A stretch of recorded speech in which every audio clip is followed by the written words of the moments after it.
Valentino here. This is the next episode of the Badass series, which I am super, super, super excited about. We have been doing these interviews, and there are some badass women that I know that are in my network in other areas of my life, and even through friends like you're going to meet today. The Badass series is really about women stepping up and really living up to their potential and even seeing more for themselves. But what happens a lot of times is that as we're trying to build our business or as we're trying to kind of level up, a lot of times we get scared and we quit or we start playing small. And these are the women I'm highlighting who aren't playing small. They're playing big. They're oftentimes reinventing themselves and being able to go to that next level. And today, I have Maria Alcoke, who was a friend of a friend, and I was introduced through Jasenia Vasquez, right? Yeah, from a very different life, it feels like. One of the things that you reminded me of was Marie Forleo, who's an entrepreneur, and she's been out there reinventing herself. And I remember her saying that in her 20s, she had done all these different jobs. And somebody would say, well, what do you do, Marie? And she's like, well, A, B, C, D, E, F, G, she's like, why do I have to do one thing? Why do I have to tell people that I'm doing one thing? And that was something that I thought, and I resonated when she said that. And I was like, that's right. We have so many different pieces of who we are. And I know today you're a web designer, graphic designer, right? Like that's really your business today. That's my main focus today, but that opened doors to a variety of different types of people to work with, different clients in different fields and professions. So I have, I still work with real estate professionals and I understand that world because I was in it, and I love working with fitness professionals. I know you and I talked about that as well. And that's a big passion of mine. So it's been, it's been a journey, but I've picked up little nuggets of wisdom along the way, and I'm not that young, but I'm not that old. So I feel like I have a lot to keep contributing and a lot to keep learning. Yeah. Well, and you told me, so your website is Maria Vida Creative, right? Or MariaVita.com. mariavida.com. Yes. And so I even reached out to her, you guys, because I want a website to be able to put all the things that I'm doing in one spot too. So we had a conversation about that, which is really awesome. But you weren't always into graphic design. What did you do before that? So my professional background has been in design and marketing, but I dabbled in education. I taught high school for 4 years when that was sort of, like we talked about, I had experienced these different pieces of me that I wanted to explore. So at one point I was like, I'm done with the desk job and I want to work with people. And I thought that the best way to start doing that was to work with students. And I had this opportunity to go teach high school, basically taking my skill set in graphic design and multimedia and web design and teaching it to students. And that was an awesome experience. And I was fresh, no teaching experience whatsoever. They basically threw me into a classroom and said, teach what you know, which was empowering, but also terrifying. And so that was a very short, like 4-year stint. Like I can't imagine staying in the same career for or for the rest of my life, right? It was one of those things where I knew I loved education and I knew I loved teaching and working with people. But when I had this opportunity to shift, it was like, okay, I'm ready to find out what, how these experiences of teaching and working with people and working with younger people, inspiring them, how can that, what does that take me to next? Were you always that way as a kid? So my dream job as a kid was to be an author illustrator. So I wanted to write books. I was a child, so I read children's books and I was obsessed with the art and the illustration. And my mom was an artist and an art teacher.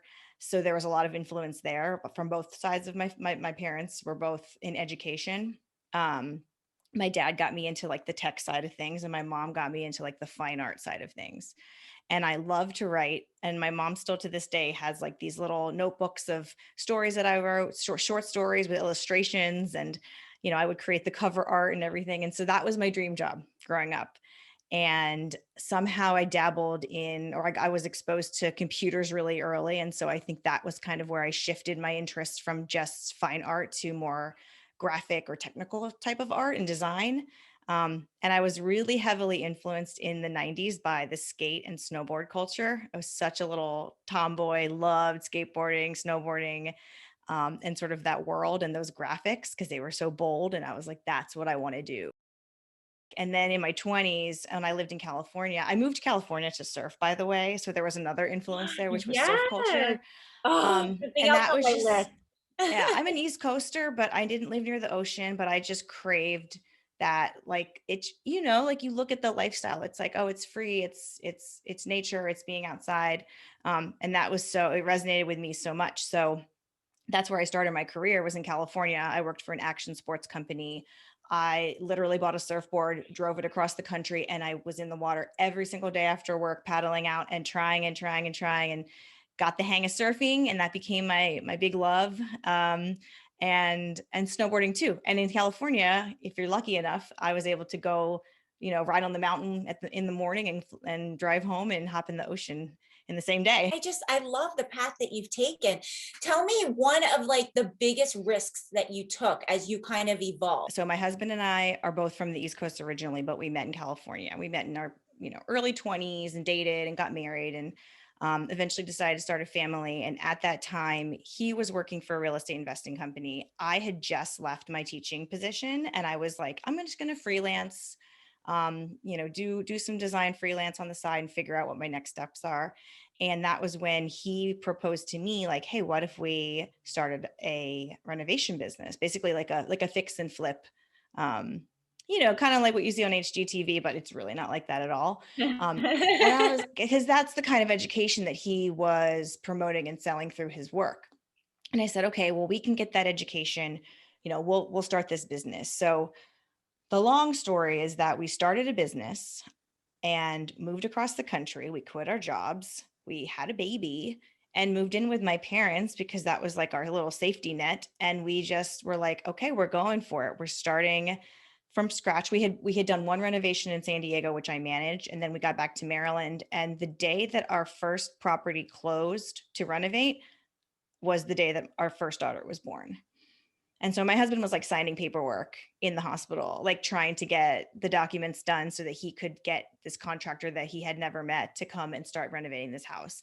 And I remember like so many of my friends, even my parents, I mean, everyone just thought we were insane. Like, what are you doing? Like, you had jobs and you had support. Why did you leave? I mean, we left Maryland, or we left California for a good reason, but there were a lot of things that we did that year in addition to having a baby that were like, hold your breath and just like hope for the best. There are times when we feel we have to do something and it's the craziest thing to everybody around us, right? Like, as somebody who's had that experience, what did you do in that situation to say, we got this? Like, it's okay, family. It's okay, friends. Like, I know it sounds crazy and maybe it is, but we're doing it. Like, where did you find the courage to go through with it? Well, I mean, I think part of it was my husband is super similar to me in the sense that he's very entrepreneurial. He's all about like risk taking. He had been in a band for many years when we first met, and he left his very secure corporate job to go touring with his band. He's just one of those people that's like, I never want to have a regret. I never want to think what if. And so he heavily influenced me. And so it's almost like, there's positives and negatives to that, because we could influence each other to do these crazy risky things. But at the same time, I think because we're both Gemini, so I think there's something there, but we find grounding in our differences. And so I think that's how we helped keep us focused. He's really good at management, finances, and just kind of keeping me grounded in those things. And I'm a dreamer, and I am a visionist in that, like, I have this, I think I'm more of the creative vision, and he's more of the implementation of that, if that makes sense. So he's like, Yes. get to work, let's put it into place kind of thing. One of the things that you did was you had a podcast for a little while, and I love the idea that you had for this podcast. Tell me about that. So that was another sort of leap that I took, right? That wasn't super risky because there was familiar territory. I had people that I could turn to support me. I actually hired a coach when I launched that podcast. So the podcast was called The Engine Mom, and the concept behind that. So have to go a little bit further back, but my background is in terms of fitness is in swimming and endurance events. So I ran marathons. I ran the Boston Marathon the year after the bombing, which was like super, it was just like a really amazing experience. But I trained for triathlon. So I was really into like endurance stuff. And then when I moved, I gotten into strength and conditioning in San Diego, moved back to Maryland, and I had craved connection through community. And I was like, well, how do I find a community? I was like, at San Diego, it was my gym. So like, I have to find a gym when I'm here.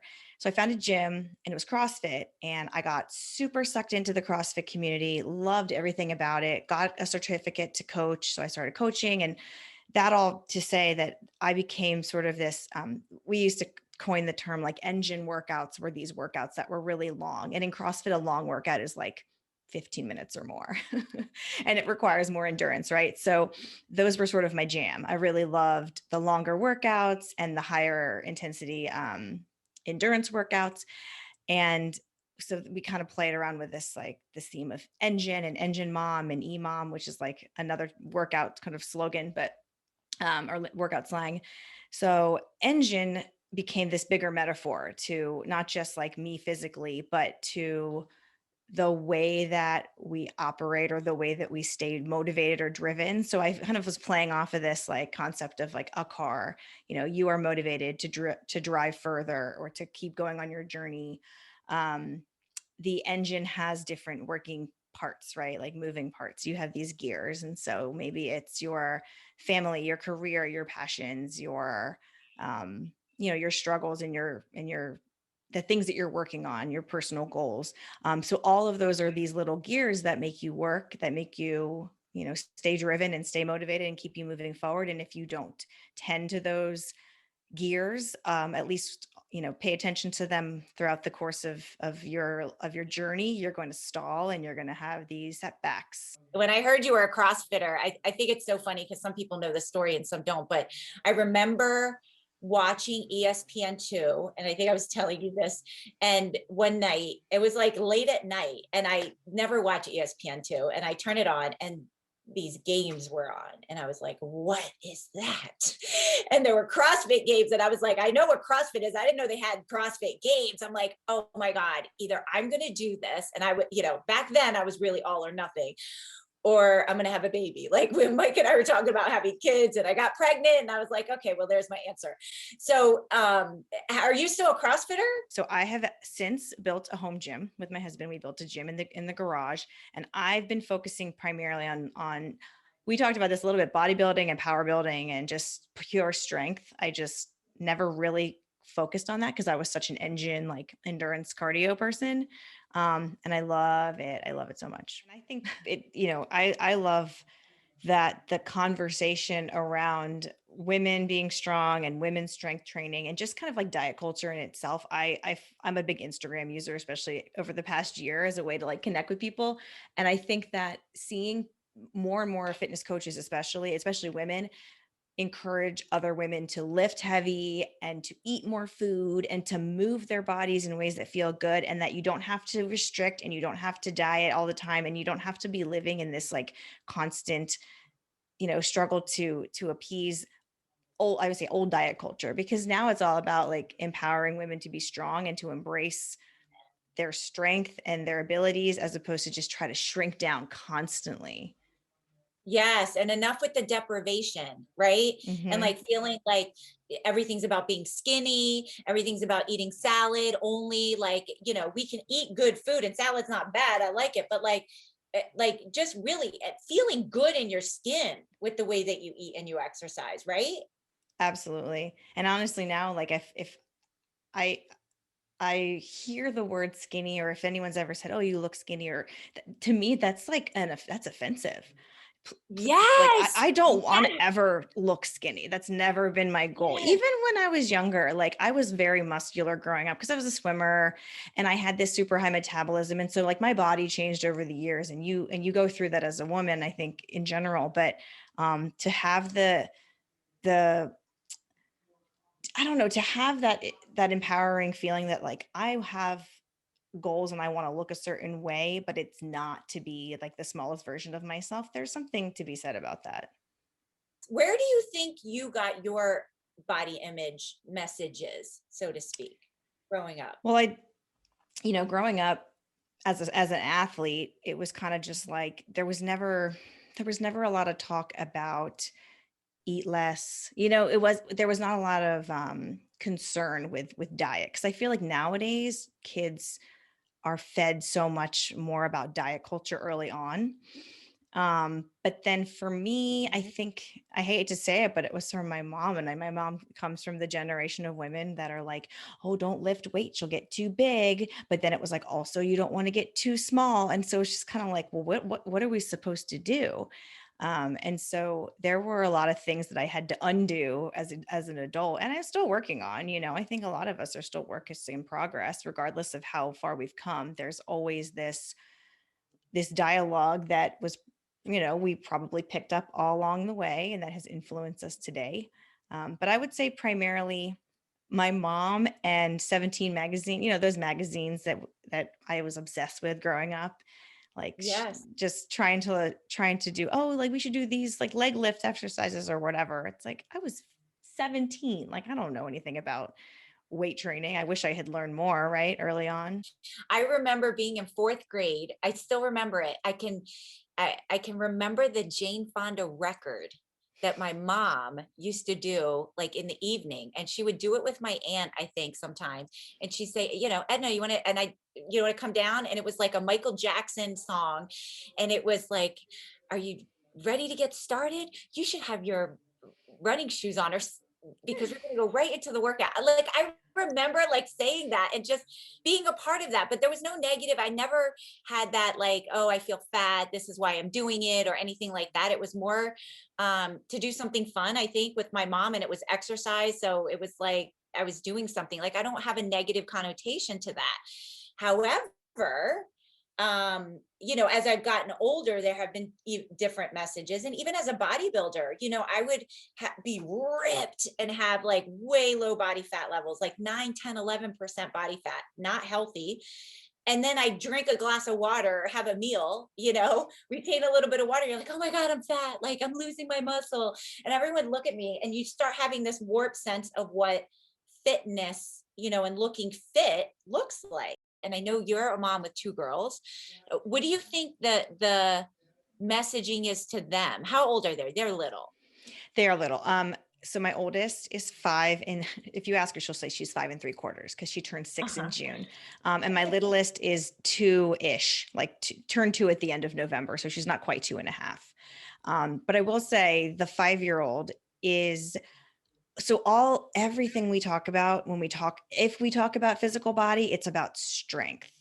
And like, wow, you are so strong. She's amazing. She's like a monk. She's like me. It reminds me of myself. She likes to climb trees. She likes to climb monkey bars. She likes to do, and both girls see me in the gym at home, lifting weights or, doing stretches or whatever it may be. And even my littlest, she'll say, Mommy, after school, can I exercise with you? And so it's like they think exercise, and like they know that I go exercise with friends, like, so they just look at exercise as like fun, as a way to move their bodies. We never discuss, we talk about food. Like I don't love them eating a lot of sugar. So I try to say like sugar doesn't make you feel good. So we talk about how food makes us feel, as opposed to what food could potentially do to our bodies. I just don't want them to grow up with the same mindset that I had around like food and exercise. And I just want them to have a healthier relationship with their bodies. So I fingers love crossed. that. I love that. And it really starts at home, and it starts with the language. We do the same thing. We do push-ups for fun, right? Or she was talking about lunges or squats, Marissa was, and she's 7 and my son's 9. Here's what's really interesting. And I really want to talk about this because I think it's fascinating what you just said, which is about the language, the context that we put about eating and exercise with our kids. We have a really big opportunity right now to talk about health, right? Especially after this year, and talk about how food makes you feel and how food makes you show up in the world. And my daughter has a sweet tooth. She will sneak. You will find all the wrappers. She's horrible at hiding it. My son, he has this, I don't know where he got this, but he will talk about, well, I don't want to eat that because I don't want to get fat. And he'll use that word. We never use that word, right, in the house. I don't know where he got it. So my point in saying that is, even when we're doing a good job in our minds, there's other messaging out there that's getting to the kids. And and that's why I find it really super important to do what you're doing with your girls in making it fun so that they relate to it in a positive, healthy way. My daughter, here's another thing, and I actually remember this, but I don't think at 7. She has said to me that when she sits on the toilet, this is like way TMI, but I'm going to venture to guess that there are other women out there who can relate to this, that her thighs spread out and that she's fat when she sits, and that her cousin isn't like that. And I was her awareness is about when she sits in a chair and her legs spread out. And I remember, And she's how probably old? more as a teenager, she's 7, having, Wow. I don't talk about that. I don't say, oh, look at my legs when I sit down. Like, she has made that observation because she's a watcher. She's like observant. She doesn't say much sometimes when she's around people, but she's taking it in. Again, I'm making that point to say, I don't talk about that, but her awareness is there. Now I have to flip that and be able to do what you're doing, having a conversation about, why does it matter? It's flesh, it's muscles under there. You're strong, right? Solid, and change the subject to something else. Same thing with sugar. Sugar is going to make you crazy and it goes to your brain and it doesn't help you think long term, right? So there's certain ways that we talk around that. Or if you are going to have the treat, let's go for a walk after dinner. Like, not because we're going to lose weight and burn calories. I don't have that conversation, but let's look at the label. You want more things, maybe if they have protein, or healthy fat. So we have those types of conversations. I'll say it's much harder, I think, now to have that awareness with you and I. I had my own things growing up too. And now we have to like translate that for our kids without putting that spin that we had on it, right? With a fresh kind of look, but they're watching you. Those girls are watching everything mama's doing, right? And daddy Mm-hmm. too. Yeah. And I mean, that's another thing that I've started doing with Sage, my oldest, is like I said, I like Instagram a lot. And so sometimes, I mean, I have my guilty pleasures. I like to sit there and scroll Instagram, and I follow mostly like a fitness people and other like moms and people I'm inspired by, but I follow a lot of people with different body types. Cause that's the other thing I think is so important with kids. It's like, so they see us, right? Like we're able-bodied, like fit individuals. And I think it's important for them to see a variety of body types. So like really large people, moderately sized people, people that aren't really built muscularly, some people that are, it's just so that they're not, it's almost like a shock to the system, especially after 2020, where like we were barely going out and barely seeing anybody. It's like I want them to be able to, you know, walk into a room, see people from all different walks of life, different ethnicities, different skin colors, different body shapes, people in wheelchairs, whatever it may be, and not be fazed by any of it. Or I don't want them to like walk by somebody that is obese and make a comment about their body, because I'm like, I don't want that to be the first thing you see or the first thing you think of. When we first spoke, and I really want to talk about this if you're okay with it. When we first spoke, the I don't even, I'm so horrible with watching the news, but I know that there were crimes that were done, I think in Atlanta, against Asian women. Mhm. And we were talking about that. And in our conversation, I thought you were Spanish. I was like, oh, what's your background? And what is your background? So my mom is Filipino from the Philippines, like literally came over on a boat, which the joke like it's off the boat. I'm like, yeah, she was off the boat. But very much an American Asian, like does not have an accent, doesn't speak Tagalog, doesn't have, I mean, she has her Asian roots, of course, but my dad is Caucasian from Virginia. But Huh? so I'm a Hapa. And I remember growing up, we kind of, my dad's mom was very adamant about making sure that we understood our Irish roots, whereas my Filipino grandmother was very adamant about making sure that we understood our Filipino roots, but also told us a lot of stories about them growing up in the States in like the 50s and 60s, and how there were still a lot of there was segregation, and even to the point where they were segregated as Filipinos, because it was like, well, where are we supposed to send these Filipinos? Do we send them to the white school? Do we send them to the black school? And that to me like blows my mind, because I can't imagine living in a time like that. But at the same time, like you said, we've had a lot more awareness around AAPI crimes, hate crimes around a lot of different ethnicities. And I don't think that it's new to this time period. I think it's just that we have a system now that allows people to share, and we're just getting more informed about it. One of the things that you had told me was, you were a chameleon, like depending on where you were, like people were thinking you were different ethnicities, but we were talking about checking the box off on paperwork when we were kids. Tell me about that. So so I was born in the 80s, but grew up most of my life in the 90s as a young kid. And so I remember filling out forms for school. I don't remember what the forms were, but there was always the boxes that you were supposed to check about your race or ethnicity. And back when I was younger, there were only so many options. And Pacific Islander Filipino, I've always associated myself as that. I've never thought I'm white. And so the box, it was like, you're white Caucasian. And I think there were like, maybe it was Asian or Japanese, but there wasn't anything that really felt like it resonated with me. And so I always just checked other, because I'm like, well, I'm not white, and I'm not really 100% Asian either. So I don't know where I belong. So I'm just going to be other. And growing up, that was like, if I would probably say that was the number one question that people asked me, that people I didn't know asked me, what are you? And it wasn't like, what's your ethnicity, or what is your, you know, what's your background, or whatever it may be. It was always, what are you? And it was like, well, what am I? I'm a girl. Growing Wow. up in my mind, I'm like, I'm a girl. I'm a sister. Yeah. Like, and so, I don't think it gave me much of a complex per se, but I definitely had thoughts that like, well, how come my family looks like this, and my friend's family looks like that?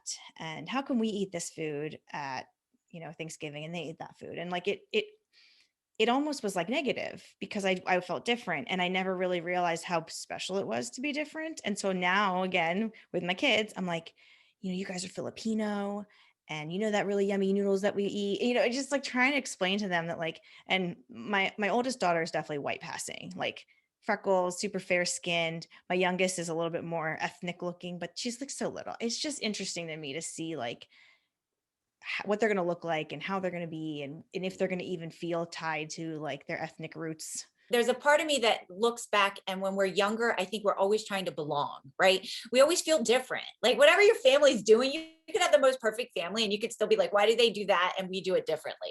I really do believe that we just notice those things, especially as teenagers. And for me, it was the opposite. I'm actually 100% Puerto Rican, both parents, but born and raised. I wasn't born there. I don't speak the language, and I didn't grow up in Puerto Rican culture. And so when I used to check the box, I used to check white, because I didn't feel Hispanic or Latino, as whatever the box said. I didn't even really speak the language much. And I remember in 8th grade, my friend Shirley Lugo, I'll never forget that. She goes, what did you check on that box? And I said, white. She goes, you stop checking that box. That's not who you are, And I was like, oh my God, but I felt almost like I didn't know where I belonged, like I am Puerto Rican, but I wasn't raised that way. I was raised more white. I'm fairer skinned. And it just was like, almost like, where do I belong? Like, I think as I've been older, I think about that. And now as a mom with kids, I too, our last name is Valentino. I don't have any Italian in me. Everybody thinks I'm Italian. That's my married name, obviously. But my husband only has 12% Italian, right? Like, so he did the DNA test and found out he didn't have as much Italian as he thought. There's more like Irish and English. Wow. And now we have our kids, right? So Irish and English and a little bit of Italian and maybe Eastern European and Puerto Rican. And they're all, my son will be like, well, I'm going to learn Italian. I'm like, how about Spanish? Like, when are you, we're going to go to Puerto Rico. Like, I want them to know more about me, but I don't even know that much about myself. So, and my history, there's a whole bunch of stuff with that I'm not happy about, but excited about learning and being able to pass that on. And at the end of the day, I think, Maria, with everything that's going on with race right now, at the end of the day, I think the more blurred those lines are, the more we start reaching out to each other like people. Like we're all Yeah. people, right? Like Yeah. we don't have to like dissect every piece of who we are. Like, why can't we just treat each other with love and respect just because we show up? It's not what are you? You're a human being, Right, right? exactly. Yeah. Yeah. And I think like color blindness is something that I definitely try to stay away from. Like I don't want my kids to not recognize race and color and differences in that regard, but I want them to understand that like I said, we're all people. There is nothing that separates us outside of our appearance, right?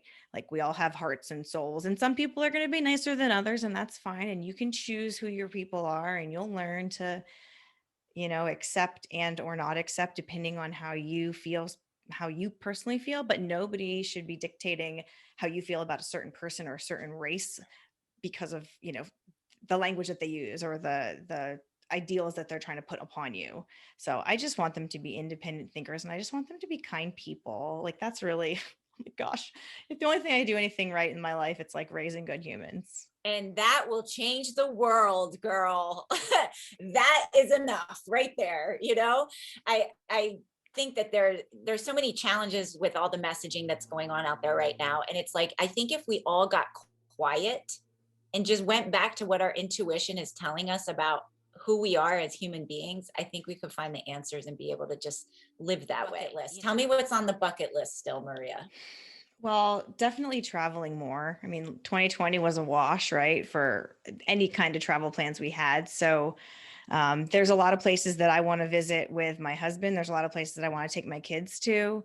And that does not have anything to do. Well, I know it does. I was going to say it has nothing to do with business, but it does have a lot to do with business because I want to be able to support that travel financially. And I mean, another goal for me, I guess this is a bucket list goal, is to be able to take at least a month off every year, which is like a really hard thing to do when you own your own business. Because for me, I have contacts that I can use as sort of contract people out to do some things for me if I'm taking time off. But it's really hard to step away from work and be 100% engaged in like rest, relaxation, and vacation when you own your business. And so that would have be a bucket list item for me, is to actually take time off and travel and spend time with my children and get to know them a little bit better. I love that. Give me your top 3 places you would want to see it in the world. So these are not repeats because there have been a lot of places I've been fortunate to travel to. I still have not been to New Zealand or Australia. I think I'd prefer New Zealand over Australia. I definitely want to visit the Philippines because my mom had just traveled back there for the first time in 50 years, like several years back. So, as a family, I'd love to travel to the Philippines. Yeah, anywhere in East Asia as well. I just haven't been to that part of the world very often. I went to Bali back in 2009, and that was an amazing experience. And I also love South America. I've only been to Brazil, but I'd like to go to other places down in South America. So, Girl, you have been to different places. Where else have you been? Name so it. we honeymooned in Ireland, Okay. which was awesome because we lived on the West Coast. So we're like, let's go somewhere like cold and kind of damp, and Ireland was perfect. We also did a baby moon in Iceland, which I highly recommend. Iceland's an amazing country. We loved it. Um, I've only Nicaragua, heard good things about Iceland. I've you only got to heard good. go.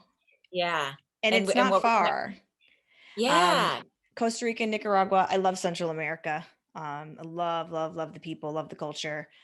We went to my husband's best friend married a Brazilian. So she's a good friend of mine now, but she's from Brazil originally. So we flew down there for their wedding.